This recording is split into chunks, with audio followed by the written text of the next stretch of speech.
அடித்தட்டு மக்களின் பிள்ளைகள் மருத்துவராவதற்கு அதிமுக ஆட்சியில் 7.5% இடஒதுக்கீடு அமல்படுத்தப்பட்டதற்கு மாறாக திமுக ஆட்சியில் மாணவர்கள் போதையில் தள்ளாடும் காட்சியை மட்டுமே பார்க்க முடிவதாக எடப்பாடி பழனிசாமி கூறினார். ராமநாதபுரத்தில் பிரச்சாரம் மேற்கொண்ட அவர் தமிழ்நாட்டில் திமுக அதிமுக ஆகிய 2 கட்சிகளுக்கு மத்தியில்தான் தேர்தல் போட்டி நிலவுகிறது என்றும் தெரிவித்தார்.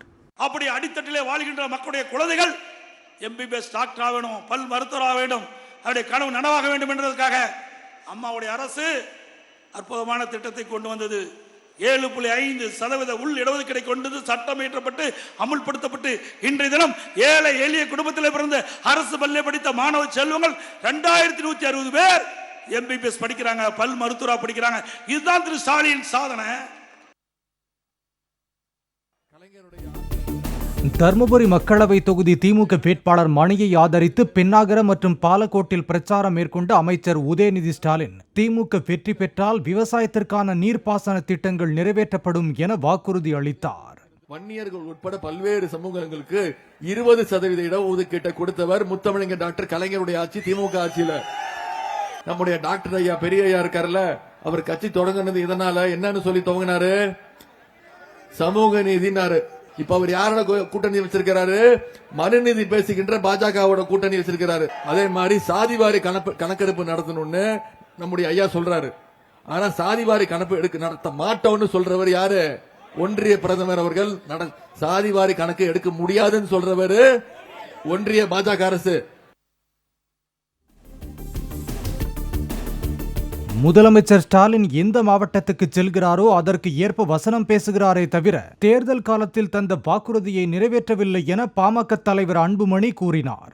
தருமபுரி தொகுதி பாமக வேட்பாளர் சௌமியா அன்புமணியை ஆதரித்து இலக்கியம் பட்டியில் பிரச்சாரம் மேற்கொண்ட அவர் மக்களவைத் தேர்தலில் திமுகவை தோற்கடித்தால்தான் அடுத்த மாதமே மக்களின் கோரிக்கைகள் நிறைவேறும் என்றார். நாம் கொண்டு வந்த மொரப்பூர் தருமபுரி திட்டத்திற்கு திமுக ஸ்டிக்கர் ஒட்டுகிறார்கள்.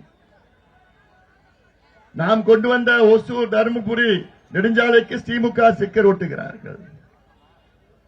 Hosur Dharmapuri railway doubling electrification DMK sticker ஒட்டுகிறார்கள். இவர்களுடைய வேலையே ஸ்டிக்கர் ஒட்டுகின்ற வேலையை தான் எவரிடம் என்றும் செய்ய போவது கிடையாது.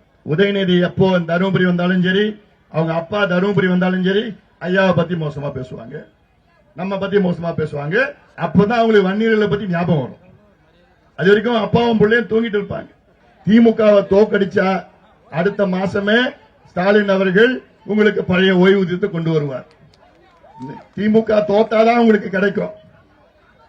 திமுக வெற்றி பெற்ற நிச்சயமா அந்த ஓய்வூதியத்தை நீங்க பழைய ஓய்வூதியத்தை மறந்துடுங்க. நீங்க அதனால தமிழ்நாட்டில் உள்ள அத்துணை அரசு ஊழியர்களும் சேர்ந்து இந்த முறை நீங்கள் திமுகவை தோற்கடியுங்கள், எங்களை நீங்கள் வெற்றி பெற வையுங்கள், நிச்சயமாக உங்களுக்கு பழைய ஓய்வூதியம் கிடைக்கும்.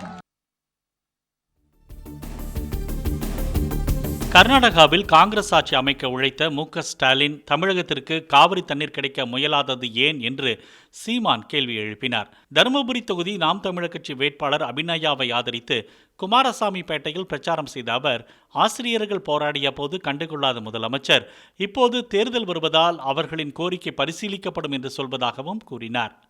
காவிரி நதிநீர் உரிமைக்கு காங்கிரஸ் ஒரு சொட்டு தண்ணீர் தர முடியாது என்கிறது. ஒரு சொட்டு.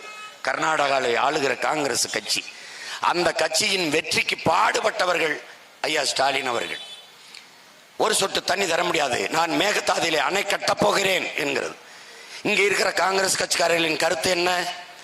நம் வீட்டுக்கு ஓட்டு கட்டு வருகிறவருடைய நிலைப்பாடு என்ன? பாரதிய ஜனதா கட்சியின் கருத்து என்ன? காவிரி நதிநீரில் எனக்கு உரிய நதிநீரை உரிமையை பெற்றுத் தருவதில் உங்களுடைய நிலைப்பாடு, உங்களுடைய கருத்து என்ன? ஒன்றுமில்லை. தவிச்ச வாய்க்கு தண்ணி வாங்கி தராத உங்களுக்கு என்னுடைய வாக்கு எதற்கு என்ற கேள்வியை ஒவ்வொரு தமிழ் மக்களும் எழுப்ப வேண்டும்.